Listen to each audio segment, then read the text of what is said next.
Comment vendre une maison ou un appartement occupé par un locataire? Bonjour, c'est Christophe, votre conseiller immobilier sur Sarrebourg et en Moselle Sud.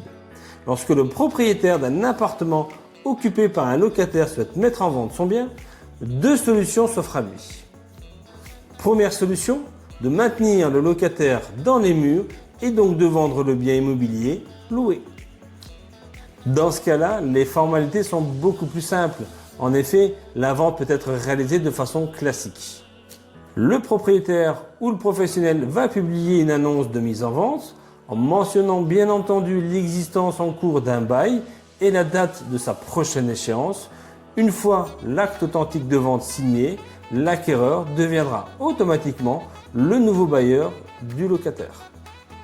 Précisons tout de même que dans ce cas-là, le locataire n'est pas prioritaire pour acheter le bien et que le locataire ne peut pas s'opposer aux visites à partir du moment où elles n'ont pas lieu les dimanches, les jours fériés et pas plus de 2 heures par jour.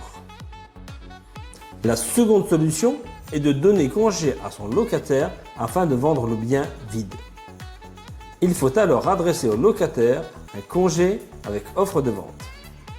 Ce courrier recommandé avec accusé réception doit être envoyé au plus tard 3 mois avant la date de renouvellement du bail pour un logement meublé et 6 mois avant la date de renouvellement du bail pour un logement vide.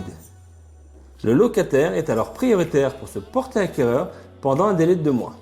En l'absence de réponse ou s'il refuse, il aura alors l'obligation de quitter les lieux avant la date d'échéance du bail et le propriétaire pourra alors vendre à qui il veut.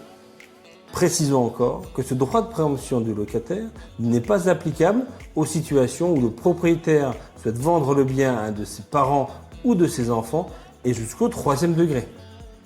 Il n'est pas applicable non plus dans le cadre de la vente d'un logement meublé. Dans certaines situations, le locataire peut, selon son âge et ses revenus, être protégé. De ce fait, le propriétaire ne peut pas lui donner congé ou uniquement sous certaines conditions. Voilà, vous savez tout. Si vous avez encore des questions sur ce sujet ou sur un autre sujet, eh bien n'hésitez pas et posez-les-moi en commentaire. Voilà. N'oubliez pas de partager et de liker et on se retrouve très vite dans une prochaine vidéo. Allez, bye bye.